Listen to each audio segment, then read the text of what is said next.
જામનગરમાં એક વૃદ્ધ આહિર દંપતીનું 40 વર્ષ જૂનું મકાન તોડી પાડવા મામલે હવે સમાજમાં ભારે રોષ જોવા મળ્યો। આહિર સમાજના આગેવાનોએ વિરોધ કરતા કહ્યું કે ગરીબ પરિવાર પર તંત્રનો દંડો ઝડપથી ચાલે છે, પરંતુ શહેરમાં વર્ષોથી ચાલતા મોટા ગેરકાયદેસર દબાણો સામે આંખ આડા કાન કરવામાં આવે છે। નોટિસ વગર કાર્યવાહી, પોલીસ બંદોબસ્તની સાથે ઘર તોડવાની ઘટના અને વૃદ્ધ દંપતીની સાથે થયેલા અન્યાયને લઈને આહિર સમાજે સવાલો ઉઠાવ્યા કે શું કાયદો માત્ર સામાન્ય માણસ માટે જ છે કે શું? હવે આ મુદ્દે આહિર સમાજ મેદાનમાં ઉતર્યો અને જ્યાં ઘર તોડ્યું ત્યાં ફરીથી મકાન ઊભું કરવાની જાહેરાતની સાથે તંત્રને કડક સંદેશો આપ્યો। મહત્વની વાત તો એ છે કે આ નવા ચૂંટાયેલા કોર્પોરેટર પણ આંખ આડા કાન કર્યા છે। પરિવાર છે રીતે બેલા મૂકી અને કામ ચાલુ કર્યું છે। આ સંપૂર્ણ કાનૂની લડાઈ છે। કાનૂની લડાઈની અંદર કાલે સ્વેચ્છાએ અહીંયા રોડમાં નથી લડે તેવી રીતે વ્યવસ્થિત એની રહેવાની આશ્રયની જગ્યા છે એ બનાવી લેશે। એમાં સમાજે ભેગો છે, બધી વ્યવસ્થા બધા લોકો ભેગા છે। હાલ તમે વ્યવસ્થિત તમારું કામ ચાલુ આપણે બધાએ પણ અહીંયા છે એ માનસિક રીતે ભેગા ટેકો દેવાનું છે।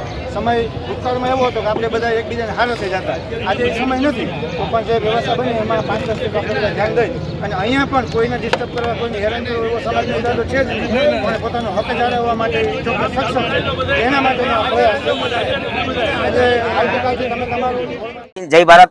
આજ રોજ જામનગર આહિર સમાજના તમામ સામાજિક અને રાજકીય આગેવાનો તેમજ જામનગરના આહિર સમાજના ભાઈઓ તથા બહેનો અને વડીલો બહોળી સંખ્યામાં સાધના કોલોની આહિર સમાજ પર ઉપસ્થિત રહ્યા હતા અને જ્યાં ડેમોલેશન થયું હતું ને નંદુબા ની પર જે અત્યાચાર કરવામાં આવ્યો હતો, જે ટીંગાટોળી કરી અને જે કરવામાં આવ્યું હતું, એમની પાછળ જમન ફળદુ જાણીતા બિલ્ડર જામનગરના એ જમન ફળદુએ પાછળની જગ્યા લીધેલી છે। આજથી 5 વર્ષ પહેલા અહીંયા જે રોડ 80 ફૂટનો નીકળ્યો છે ત્યારે આ લોકોએ ડેમોલેશનમાં સરકારને સાથ અને સહકાર આપ્યો હતો, ત્યારે આમના 5-5 રૂમ પણ પડ્યા હતા।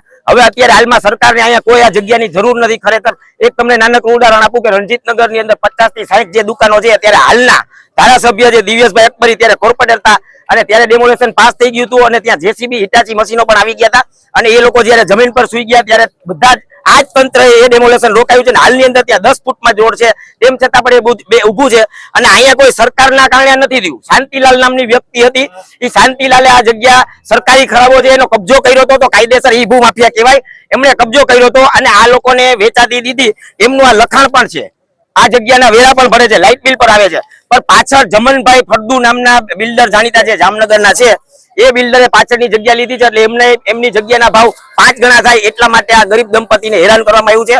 પણ કોઈ સંજોગોમાં અમે સાચી નહીં લઈએ। આજે સમગ્ર આહિર સમાજ, માત્ર જામનગર આહિર સમાજ નહીં, સમગ્ર ગુજરાત આહિર સમાજ આ પરિવારની સાથે છે અને આજે અમે પાછી એમની જગ્યા આપી દીધી છે। એટલે મહેરબાની કરીને અહીંયા કોઈ ખોટી દાદાગીરી કરવા આવી નહીં। આ આહિર સમાજનો નિર્ણય છે ને હવે પછી કોઈ પણ તંત્રને માહિતી ચેતવણી આપીએ છીએ કે અમારી બેન દીકરીઓને ટીંગાટોળી કરતા 10 વખત વિચાર કરજો।